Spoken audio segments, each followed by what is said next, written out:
What's going on, Dolphin fans? It is your boy Dillon, and I got a few things to talk about today. Some, tidbits from OTAs, a little bit more on the Jaelen Howard contract situation, some stuff about Noah Igbenogany, tie in some comments from Brian Flores' press conference. And also the final thing is the preseason schedule has been released. So I'm going to start with that. Or actually, I'm going to start with the fact that the Dolphins have signed Jaelen Phillips, their second first-round pick. So they do now have both of their first-round picks signed, as well as, I want to say they also got Dokes and Coleman signed, if I remember correctly. So I think they still need to sign Holland, Eichenberg, and Long. The Dolphins still have shit for fucking cap space, so that's, interesting. But they did get Jaelen Phillips signed, so there's that. Let's go into the preseason schedule real quick and just talk about that really fast. Let's see. So there will be a preseason, and the Hall of Fame game is with the Steelers and Cowboys playing at Canton on August 5th. That is at 8 p.m. Eastern. Let's see. So week 1, we have, Miami is playing on a Saturday. So it's going to be Saturday, August 14th at Chicago, and that is 1 p.m. These are all Eastern time. So week 1 of the preseason for us is August 14th at Chicago.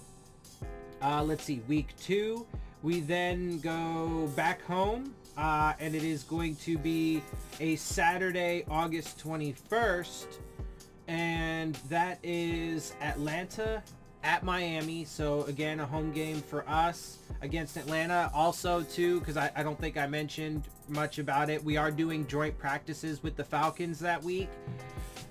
So that will be interesting. Obviously the team plays them in the season as well. We play the Falcons actually right after we come back from London, and I think that's part of the reason why we're gonna lose to them in that game, is because I don't think they're, and honestly, I don't think I've mentioned this yet, but the fact that they chose to not have the bye week after their London trip is exceptionally stupid, especially with a team that is as young and inexperienced as they are. They're gonna be beat, like, physically, right? They're gonna be worn the fuck out after that London trip, and I think it's gonna weigh on them. I think that's gonna play a major factor, and I think that's part of the reason why they're gonna end up losing. Also too, I think having the bye is going to prove to be, in week 14 is going to prove to be exceptionally stupid, not just because of that, because I think that, look, one of the reasons why the Dolphins got lucky last year and why they were able to make it to 10 wins and beat up on teams is because they remained healthy for the most part, right? They, at least comparatively to the rest of the league, right? Like it wasn't really even comparable. Like they were one of the healthier teams, and they did start getting some injuries, late in the season.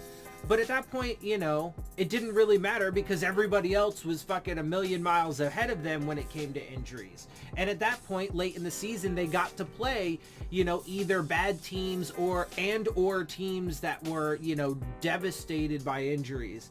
And so, I don't think that it's going to be the case this season. I don't think that, first of all, I don't think that the rest of the league is going to get quite as decimated. So I don't think they're going to luck out in that fashion. But I also don't think that they're going to stay, all that healthy. I mean, especially considering the fact that this team has a ton of guys with significant injury histories.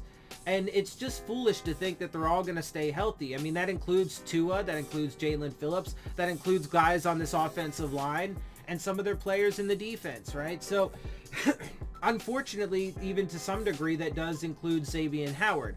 Although, I have to say, with him, I'm not overly concerned. Although, once he hits 30, then I'll start being a bit more concerned. But for the next couple years, man, I mean, he's going to be 28 this season. So, that's why, we'll get into this more in a bit, but I think they need to fucking make sure they get him a contract. I would absolutely get rid of Byron Jones before I got rid of Xavier Howard. But unfortunately, they could be coming up to a situation where, trade talks again about Xavier Howard. I know we've had those a bunch of times, but they did design his contract, the current contract that he has, in such a way that it would be friendly to other teams. So other teams would be willing to do it. And he's a star. He literally had the best stats in the league last year, like hands down. So real quick, this is a side note. I read another article today about the 5 best cornerbacks in the league, and they had Jalen Ramsey above Xavier Howard. Jalen Ramsey's stats were last season were like 40-ish. I think it was 44, something like that. 40, like low 40s in tackles. He had no fumbles, no fumbles caused, no fumbles, picked up. He had 1 interception and 9 passes defensed. You know what Xavier Howard... I said tackles, right? 40-something tackles. 40-something tackles, no fumbles or fumble recoveries, 1 interception, and 9 passes defensed. You want to know what Xavier Howard's stats were? 51 tackles, 1 fumble, 1 forced fumble, okay? 20 passes defense, that's 11 more than Jalen Ramsey, and 10 interceptions. That's 9 more than Jalen Ramsey. Why do you say look, Jalen Ramsey's a good, and maybe he deserves the number 2 spot, but what? He had a slightly better passer rating. His passer rating was like, 50.7 or something like that, and Xavier Howard's was like 51.4 or some shit like that. It was around there. They were like a point off, and they were both stupid low, right? So, but like Xavier Howard blew him out of the water with the rest of the stats. But see, that's look, I don't know the writer, to be fair, but there's something in there. There's some sort of bias or some sort of fucking alternate, because there is just literally no... there's literally no, reason for it. I mean, I guess you could... The one thing is, well, he does have some injury concerns, and he is now 28, but his injuries... he has missed a decent amount of time, primarily in one season. But aside from that, he's been pretty good. Like, he had that one year where he missed a bunch of time. He got his knee scoped like 2 or 3 times. And, that was concerning to me at the time. But before that, he was fine. And after that, he's been fine. So, until it pops up again. And for me, I'm going to give him the benefit of the doubt until he hits 30. Because that's when, especially players at that position start to really decline. So that's why I think, we've got his prime years. All right, anyway, I have so kind of jumped out of this fucking... So let me finish the preseason, because we have one more game. I did the second game. I started talking on some tangents after, talking about fucking the Falcons game, the preseason game, and then, going off to joint practices and then other things. Anyway. So our last game is Miami at Cincinnati. So we're actually going to play the Bengals. It's an away game, right? It's going to be, Joe Burrow and Tua. That's a headline that I've seen about it. I mean, frankly, I don't really care, if I'm being honest. And, but the interesting thing is, and Dolphins fans who, think that we got snubbed on our, in-season, nationally televised games, they did give us a preseason game that's nationally televised, and it is this one, and it is a 4 p.m. game on CBS. Real quick, I just want to say, though, about, because I've said this before about this time of the year, I honestly don't really give a shit about OTAs and like mini camp and training camp and shit like that. Like, they're important, and I like to hear the news, right? I do like to hear it because it is context and it is information that helps me to evaluate. But what I say what I mean when I say that I don't really care about it is because at the end of the day, when it comes to the actual season, actual games played, the ones that are important, that mean something, that go on your record, it doesn't really mean anything because, you know, even though it's something you can't control, injuries alone can completely change that. So even if you do have a phenomenal team and, you know, they're superstars and let's say they just won the Super Bowl last year, whatever, blah, blah, blah, they're fucking world beaters. If they have injuries all over the place, obviously that's going to change things drastically. And they're likely not going to repeat that same level of success, right? So, you just don't know. And sometimes players, you know, don't live up to the hype. Sometimes players who you didn't hear much about fucking break out and start doing wonderful things when they get their opportunity. Because maybe they get a chance in the preseason and then they start fucking blowing up, right? Or whatever. So, you know, I honestly don't really I don't put a ton of stock into it, right? I use it as contextual information and data to help me formulate my evaluations because it is part of it and you can get useful information out of it, which I will throw a couple tidbits at you here from that in a minute that I find interesting. You know, but I don't really care about it. Having said that, the thing that I'm most interested for next is the preseason games, because at least that's when we're going to get the first opportunity to actually start seeing some of these people, you know, these players on the field in somewhat live action. It's still not the same thing, right? In preseason, they still don't go completely full speed. You know, there's certain the coaches certainly aren't going to give you everything from their playbooks. They're not going to pull out all the fucking stops, right? So it's going to be vanilla offenses and defensive schemes. So there's that. Then you add into the fact that, you know, it's not even all of your starters going to be playing the entire time for all three games, right? So, you know, to some degree, the preseason still doesn't mean anything, but that's at least the first chance where we as fans get to put our eyes on the product. And it's not just, you know, it's not just listening to what the media and the organization themselves have to say about it, or even, you know, a handful of fans that get to go to it, right? We all get to see it for ourselves, as opposed to the secondhand, you know, pass me down information that comes from other people, right? Anecdotal bits of information that come from other people that we don't ourselves get to verify with our eyeballs, right? And so, yeah, anyway, there's a couple things from, you know, OTAs that I do want to mention that I find interesting. You know, Noah Igbenogany, first of all, and I am going to talk about this a little bit, actually. There is a article that I want to read through, and so I will get to that next. But apparently they're going to be moving him into slot corner now. And, you know, they say it's because versatility and we want you to fucking be able to play all over the place. And, you know, now it's your second year and we're putting more on your plate. I gotta be honest with you, though. I think it's actually because, now, to be fair, he was a rookie last year. He's only played defense, really, for 2 years. He was actually expected to be more of a developmental prospect to begin with, which is part of the reason why I felt he was a reach at number 30 overall in the first round, right? And why I don't think he's going to be able to live up to the first round expectation at the very least.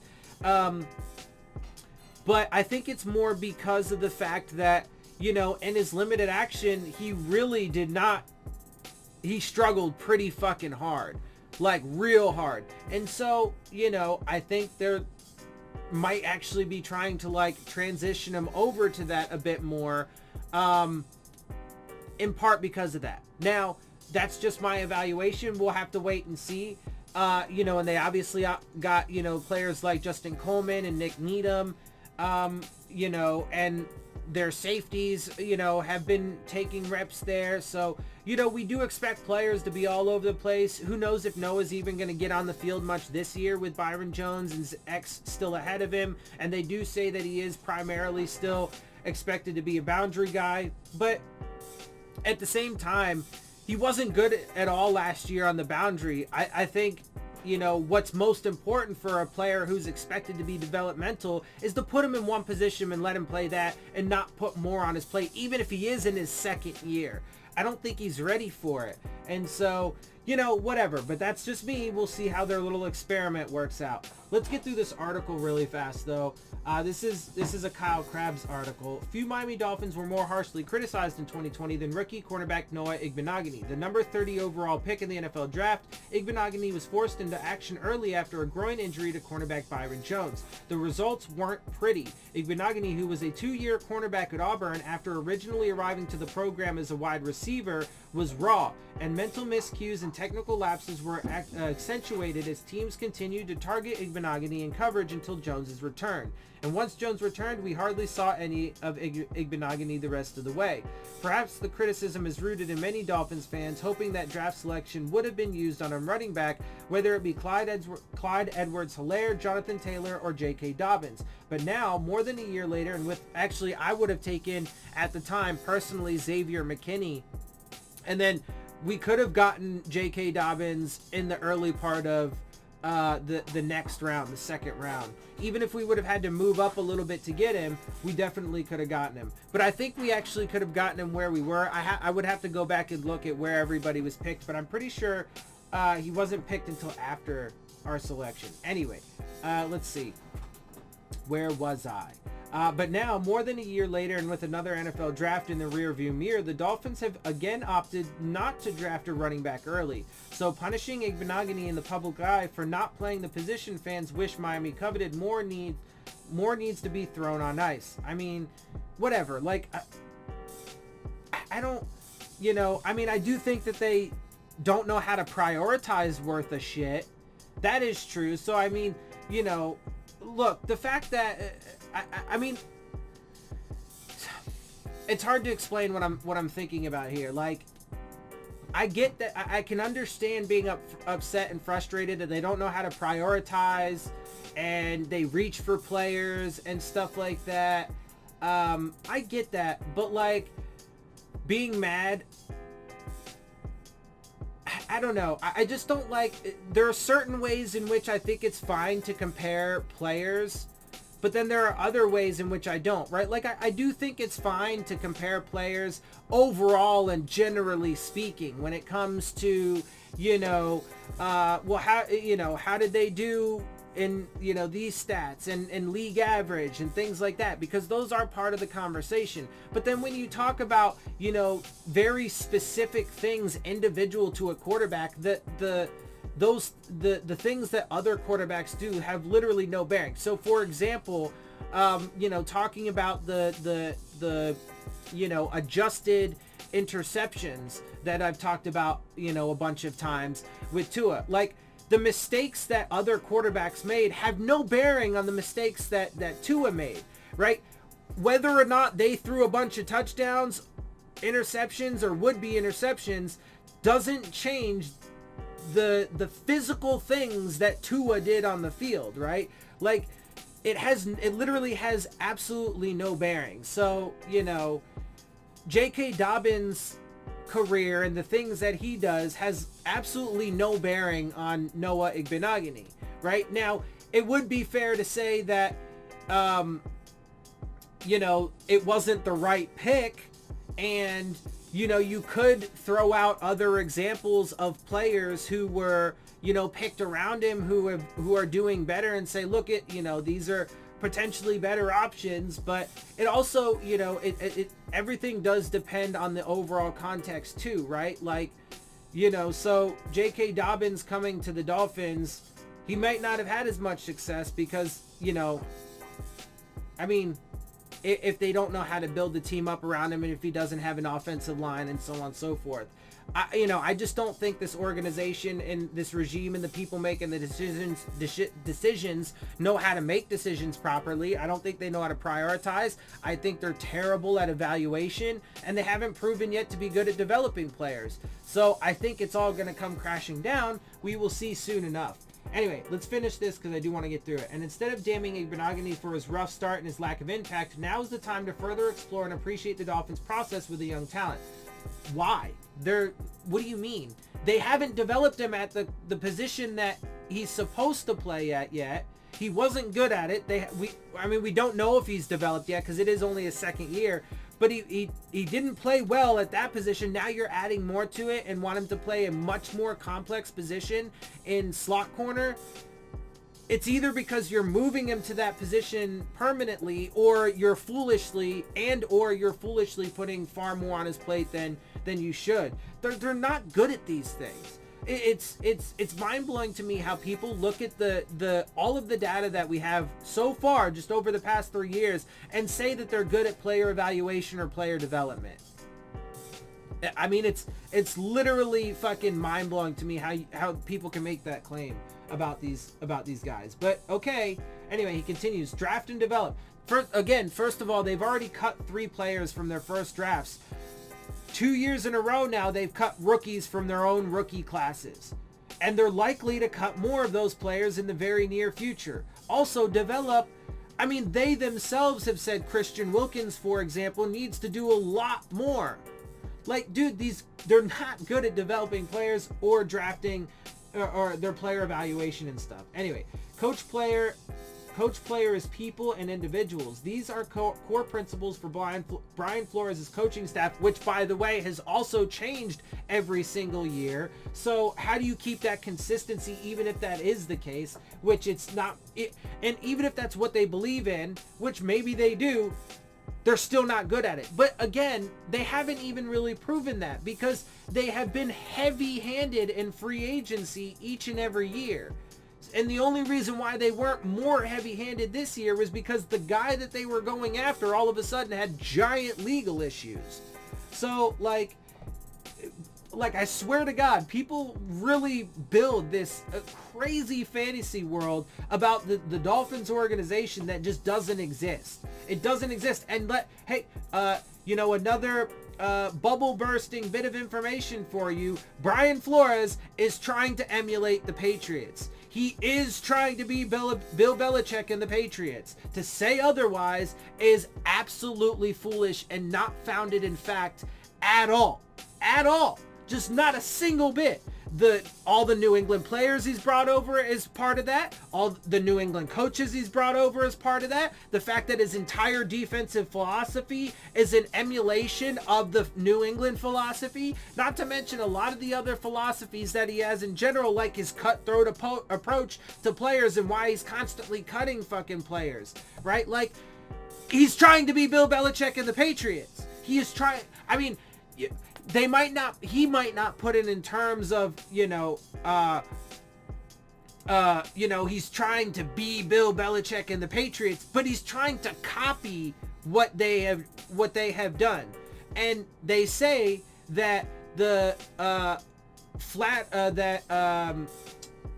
god damn it, what is it?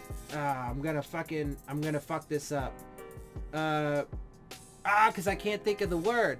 The highest form of flattery, right? It's not to copy someone. That's not the word. I can't think of it right now. I'm fucking having a blank here, brain farting. But anyway, you know what I'm talking about. Emulate, right? To copy or to, god damn it, why can't I think of it? Anyway, I'm gonna move on. You get what I'm saying, right? Imitation. Aha. Imitation is the highest form of flattery. I think that's it. Anyway, point being, he's trying to be he's not being his own man. Like, that's absurd and ridiculous. Like Omar Kelly said. Like, again, he makes really good points, but constantly contradicts himself. Like, he says that Brian Flores has a chance to be one of the, only Bill Belichick disciples to succeed because he's being his own man and he's not trying to copy what they've done in New England, but then gives you examples as to why he's doing exactly that. Like, so anyway, it's just mind-blowing. But people literally build these crazy fantasy worlds that are just not rooted in fact whatsoever. So anyway, These are core principles for Brian Flores' coaching staff and Chris Greer's team-building approach. The Dolphins want to build a sustainable, long-term winning program, and the blueprint for such aspirations lies in the principles above. Well, they're failing miserably at it. I'm telling you, man, people are going to see, bro. People are going to be crushed when this whole thing comes crashing down, and then Brian Flores and Chris Greer end up getting fired, and Stephen Ross once again hits the reset button because he's too old and impatient and doesn't even know how to make the right football decisions or recognize, what is correct and what is incorrect. So, I'm telling you, man, I have tried to cushion the blow for people, but, I'm just a hater that's all negative and blah, blah, blah, blah, blah. Okay, well, y'all are finna find out the hard way, and guess what? It's going to be a lot worse when it happens, and you're shocked and surprised, and you get all up in your feelings, and, blah, blah, blah. You could have been prepared for it, but you decided to ignore me, so that's on you. Miami drafted Igbinoghene as young, raw talent at a highly valued position. From an economic value, too. Igbinoghene, if he develops as the team hopes, will be a talented option in a position room that the Dolphins covet as much or more than any other team in the league. Cheap but talented play at the position is invaluable, but of course Igbinoghene must see himself blossom for that payoff to happen, which is what makes Miami's systemic approach with Igbinoghene so easy to appreciate. Again, why? You're not giving any reasons. He hasn't developed yet. He played like shit last year, and now your approach is to now add more to his fucking playbook when that's not to his plate, when that's not smart, and when he hasn't even proven to play well at the one position yet.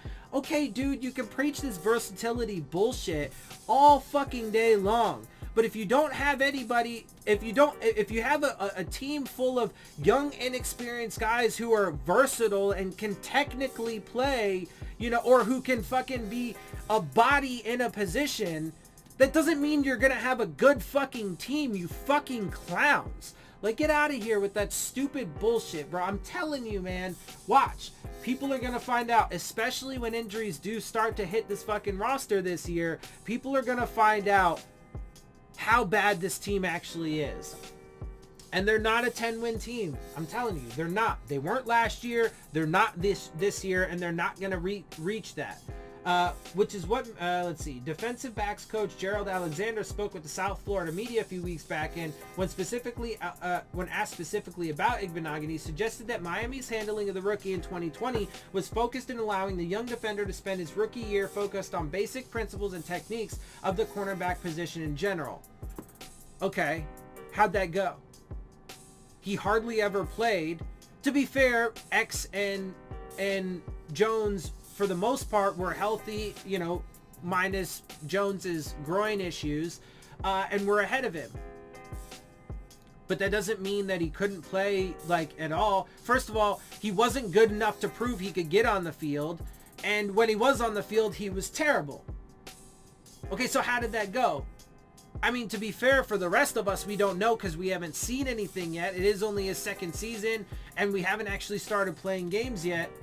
But why do you think that until he's proven that he can handle the one position, you think it's a good idea to add more to his plate? I mean, it's stupid. It's stupid. It flat out is stupid. But everybody's like, oh, but versatility, and Brian Flores gets so much shit about versatility, and all these players just got to be so versatile, and Minkah Fitzpatrick, I gotta say, I hate this. And Doug says it a lot. Minkah Fitzpatrick is not a crybaby for not wanting to play 8 different positions on an 11-man defense. I'm sorry, he's not. It's absurd to say otherwise. No, and especially on a team that was clearly tanking. He was smart to get the fuck out. He was smart to get the fuck out. He was wise to get the fuck out. And then look what he's done since then. He's been helping he's been balling with the Steelers, bro. Get the fuck out of here. He's been having a lot of success with the Steelers. It's absolutely fucking absurd. And look, I'm sorry. I gotta keep it real. That mentality to sit there and say that Minkah Fitzpatrick is just a big crybaby is nothing more than just a homer mentality, and I'm going to defend my fucking, the people in power making the decisions for my team. And, I'm going to go to using inaccurate and low ball tactics to fucking smear the guys who fucking, wanted to leave the bullshit. Like, get the fuck out of here. I'm sorry. Nah, fuck all that. Like, hell no. Anyway, and Flores, during a Friday press availability, further affirmed that Miami has been intentionally slow playing their development to do right by the player and best position him to have success long term. Okay, and that's, to be honest, that's actually fair. But again, the point I just made, to prove that, you shouldn't put more on his plate until he's proven to be able to handle what was already on his plate. That's stupid and foolish coaching. Absolutely stupid. So that's one way in which you prove otherwise. But then the other important factor in that is well, okay, if you expected him to be such a slow developing player to begin with, why did you take him 30th overall? Why did you make him a first round pick? That actually turns out to be an expensive developmental player. Because if he's not a guy who would have, if he's a guy who would have been taken in like the 3rd or 4th round, even in the 2nd round, but if he was a guy that was expected to be taken, a little bit later, especially because of his developmental, status, and which he proved last year is he's not very good at it yet. And now you want to add more to his plate. Like, why did you take him as the 30th overall pick? Why did you make him a 1st round pick? Because they're reaching. And they love to do that. They love to reach. They love to take injury-prone guys. They love to do all of these stupid, foolish things. And people look at it and give them praise and credit for it. It literally blows my mind. The only reason why it doesn't literally blow my mind to the point where my head just spontaneously combusts is because I actually understand the way that the world works, and I understand human beings. And human beings, frankly, are stupid. I'm sorry, and so many people are going to get offended by that. But it's a fact. It's a fact. Human beings are dumb. In mass, generally speaking. There are individually smart people. And to be clear here, I'm not talking about even book smarts or, anything like that. I'm talking about human beings who are on a fundamental level able to critically analyze and identify truth from falsehood. And the vast majority of human beings are not able to do that. The vast majority of human beings are susceptible to propaganda and gaslighting. And, can be told by stupid fools like Brian Flores and Chris Greer, that we're a smart team. We know how to do things, and you just got to trust the process and blah, blah, blah. No, I don't, because you're idiots and you don't know what the fuck you're doing. And I have eyeballs and a brain between my ears that is capable of critically analyzing, and I am not susceptible to propaganda and gaslighting. I'm not going to believe it just because you fucking tell it to me. Okay? I'm going to fucking take all of the data, right? So that's part of the data. That's some of the context. Your words and your actions are part of that context. But there is a lot more. There's the statistics, there's the tape, there's, this, that. There's a million different things. And I take all of that and I make an evaluation based off of all of the data, the full picture, the full context, using logic and reason. And it's really not that fucking hard, but it is difficult for the vast majority of human beings. Anyway, this is a quote from Flores. I think that in itself, in this league, it's not easy to play on the perimeter. So last year was stick him in one position, let him learn the techniques and fundamentals, feel the speed, feel the quickness of the receivers, go through the different combinations that happen in different coverages. And once you feel more comfortable in that specific role, then this year, obviously, we feel like he's ready to move, at least take some reps inside. Why? I wonder if anybody asked him that. Why? Why do you feel comfortable with that? He was terrible in the role that he had. He was bad at it. He wasn't good. What do you mean? What gives you, I mean, I get that he's his coach and he gets to be there with him, but we just got done with OTAs. What the fuck are you talking about? Like, seriously, what do you have as evidence? We haven't even played any preseason yet. He hasn't even gotten an opportunity to prove that he can do boundary corner at even an average level. What the fuck are you talking about? He's an idiot. He's an idiot. I know so many people are going to get upset with me because I'm calling Flores an idiot. But he's not good. He's not a good coach, bro. Adam Gase was a million leagues ahead of fucking Brian Flores. And I know so many people are going to shit on me for that too. Guess what? I don't give a fuck. Because it's a fact. And anybody who wants to deny it is living in some fucking crazy alternate reality. Versatility is important to our team. Okay, great. You're going to have an entire team of young, inexperienced fucking guys who are, you know, who can technically on paper and on the field fucking slot into certain, you know, various different positions, but you're going to have like nobody who's actually good at the specific fucking positions that they're playing in. And by Brian Flores' own admission, his defense in particular takes very specific guys at every single position. Well, you're never going to find those fucking 11 guys because you're constantly fucking moving everybody around. You never give them an opportunity to develop in one fucking place. Clowns. Sorry about that. Anyway, it infuriates me. So we're going to move guys around. Not just Noah, but really everyone in that corner room in the secondary. Really across the board.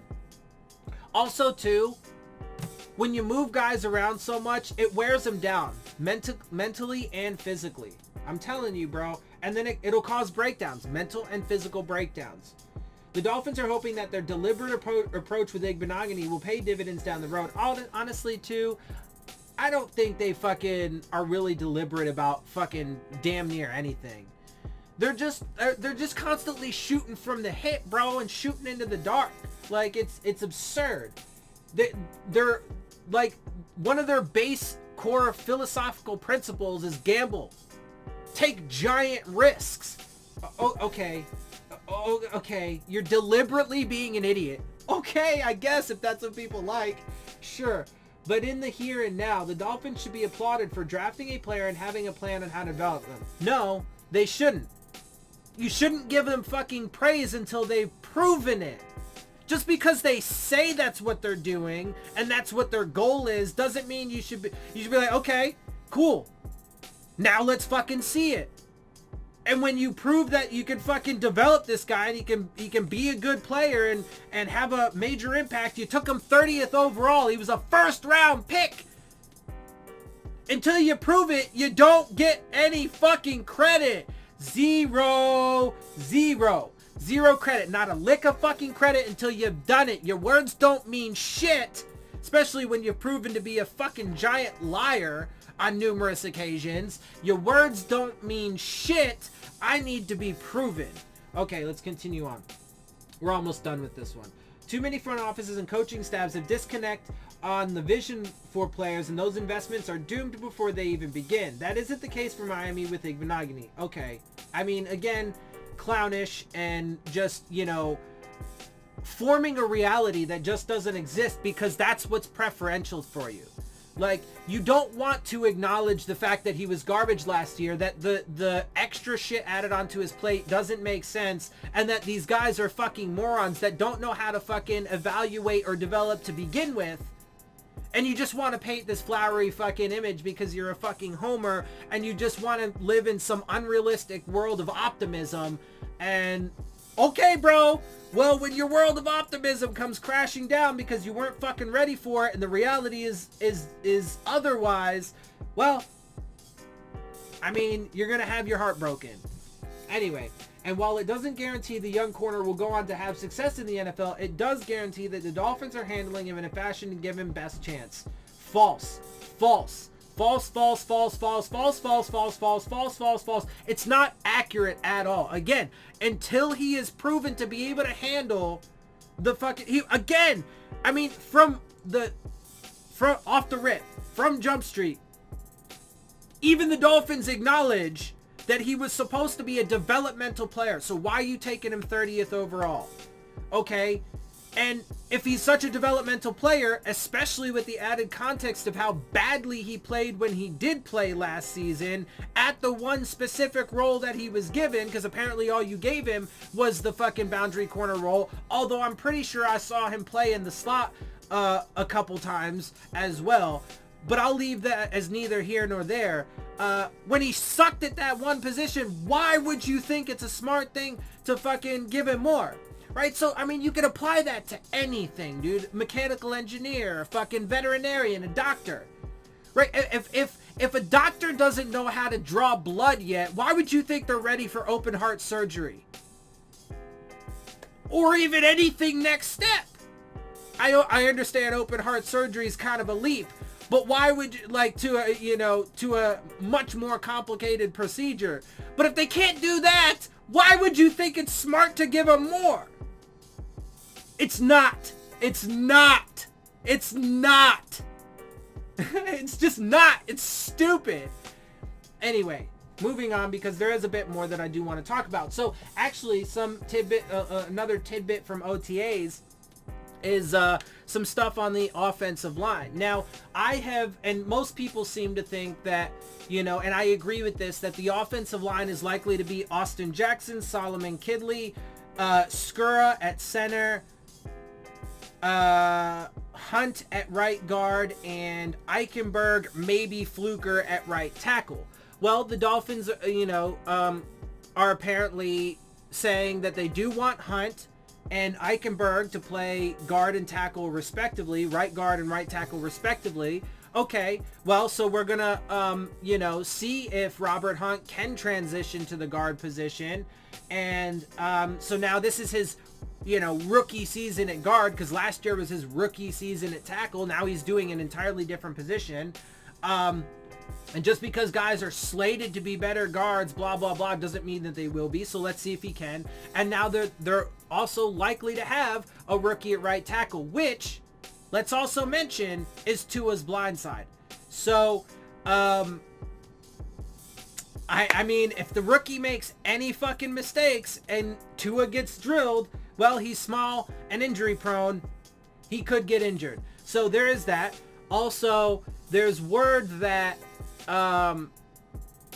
Solomon Kindley actually might not be, after all, slated for the starting left guard position, and maybe more as a backup, which is interesting because of the comments that Omar Kelly already made about he's looking fat and could be eating his way out of the league.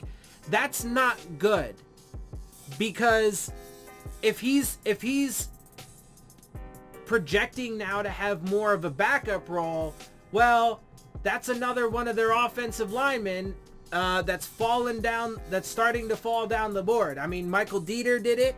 By the way, correction, because people keep saying that Michael Dieter was like a 5th round pick, or like, been on the team for 6 years. Like, that one's really ridiculous. But like, no, he was a 3rd round pick by Brian Flores and Chris Greer in 2019. Okay? He was their 2nd selection that year because they didn't have a 2nd round pick because they traded it away to get Josh Rosen. So, anyway, he's been sliding, but Dieter apparently is getting a ton of reps at center. I mean, I think that's going to be, I think our center position is just kind of,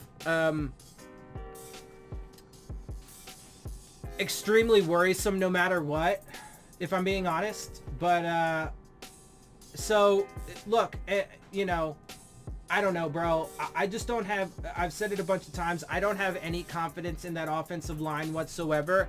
And when they face teams that are much healthier and face much harder pass rush this year than they did last year, I think it's going to show up, and I think that they're going to collapse, and it's going to be a fucking disaster.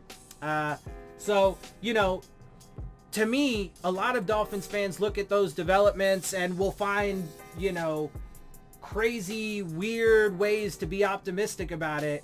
But to me, I only see more added fuel to the fucking, to the potential and, what I believe to be imminent dumpster fire that is coming. All right.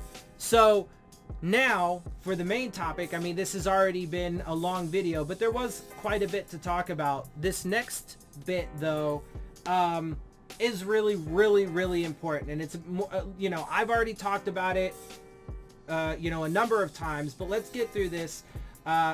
Xavier Howard trade scenarios, possible destinations for Dolphins cornerback. I'm not going to go through all this, just some of it. Like, I'm not going to go through the potential landing spots, but I do want to talk about the first bits of this. Will Dolphins cornerback Xavier Howard demand a trade out of Miami? And if so, what are some scenarios and potential destinations for him? We have already seen plenty of big trades, blah, blah, blah. Could Xavier Howard be the next to try and force a trade?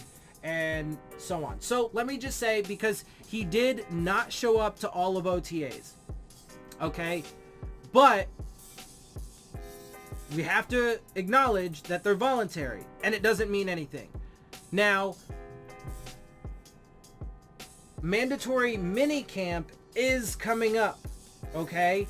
Brian Flores said in part of his comments today in his presser, he expects everybody to be there. Okay, that's all well and good, but that doesn't necessarily mean that it's going to happen. Having said that, there's a couple ways that it can go, right? So we already know that it's a fact Xavier Howard wants a new contract. He deserves a new contract, especially in part because of how the Dolphins fucked up the cornerback market by paying Byron Jones more money than Xavier Howard, when Xavier Howard is clearly at least twice the cornerback that Byron Jones is. Right? And so, and he also probably recognizes that he is in, you know, at least, you know, he's probably got, you know, a couple more years of prime for sure. Right? And so he wants to capitalize on that when he gets the, you know, as much as possible. But anyway, so if he doesn't show up to mandatory minicamp, there's a couple ways it could go, right? Even if he does show up, there's a couple ways it could go. So if he does show up, there's the narrative that, you know, maybe he's not pissed and everything's all good and, you know, he's going to play this year and there's no animosity, there's no, you know, blah, blah, blah whatsoever, right? That's possible. That could be one of the potential outcomes if he shows up. He could also show up to mandatory minicamp just to show good faith. And it might not necessarily, because he could do that and be like, look, I'm here at mandatory minicamp. You guys know that I want a new contract. Give it to me. And if they don't do it, because they'll have mandatory minicamp and then there's going to be a little time, a break, before they have to come back for training camp. Okay? And that is obviously mandatory. So if he comes as a good faith thing in this scenario, and between the end of between mandatory minicamp and the start of training camp, if there's no progress on that front, at least, right? If the Dolphins at least don't say that they're willing to renegotiate and blah, blah, blah, and there's some progress, maybe he skips some training camp, which would be huge. That is a potential way it could play out as well, right?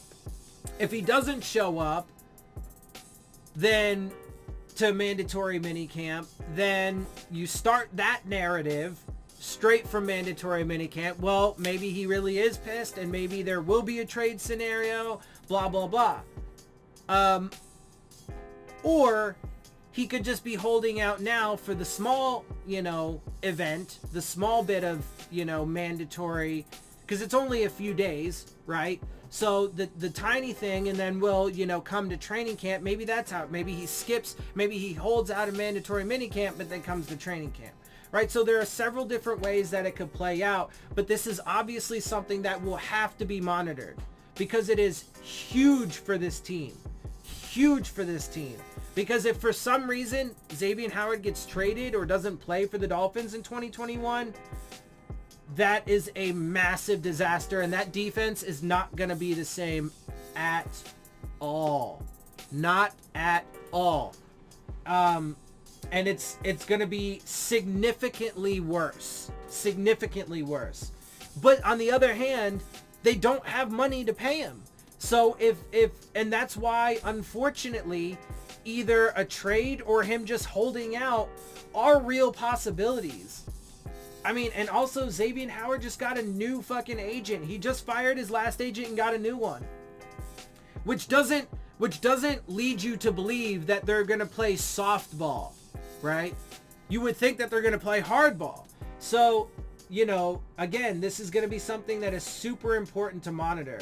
Anyway, are the Dolphins actively trying to trade Xavier Howard? ESPN's Jeremy Fowler detailed Howard's frustration with his contract. Miami doesn't want to deal him, but it's the worst kept secret in the league that Howard is not happy with his contract. And a couple contextual bits of information, though.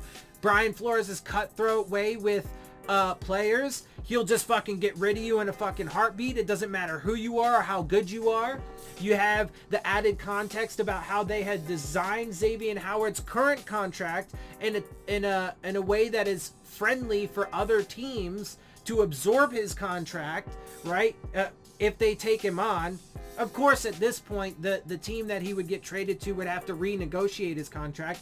But I'm pretty sure there are plenty of teams in the league that would be willing to trade for Xavier Howard, and probably a decent amount of draft capital to do so, to get him for the, you know, last couple years, the last 2 or 3 years, you know, of his prime that are likely to be there for sure, right? Or you know, reasonably for sure.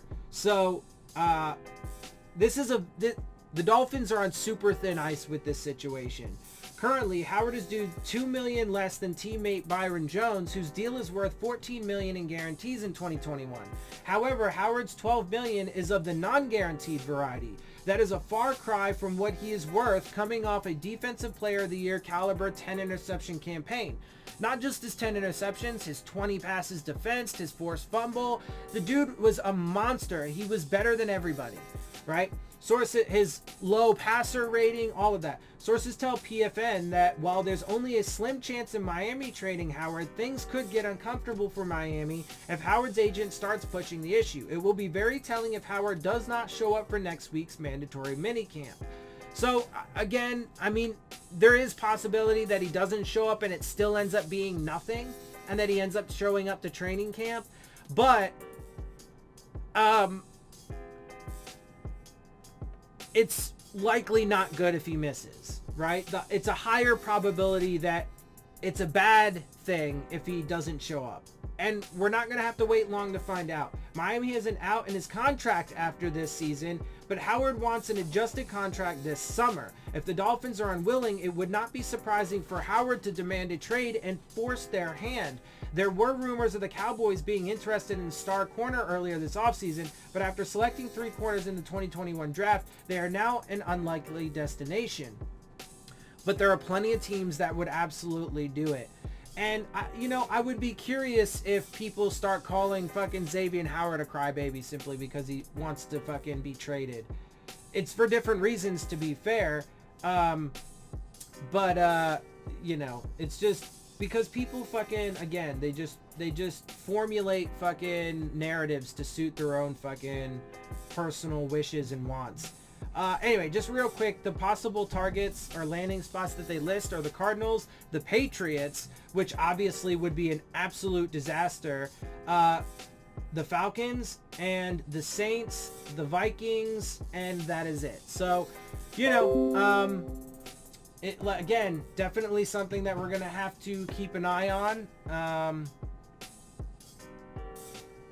And it's a thin ice situation, and there's a lot of potential for it to be really bad for the Dolphins one way or another. So it's super important to keep an eye on. All right, with that, I'm gonna get out of here. Hope you guys appreciate my perspective. If you do, make sure you hit the subscribe button, make sure you hit the like button, make sure you hit the bell if you want to get the alerts. Share my channel and videos with your friends and family. Leave your questions, comments, and concerns down in the comment section. Of course, as always, follow me on Twitter at Dillon Tartaro. And with that, I am out. I'll see y'all soon. Fins up.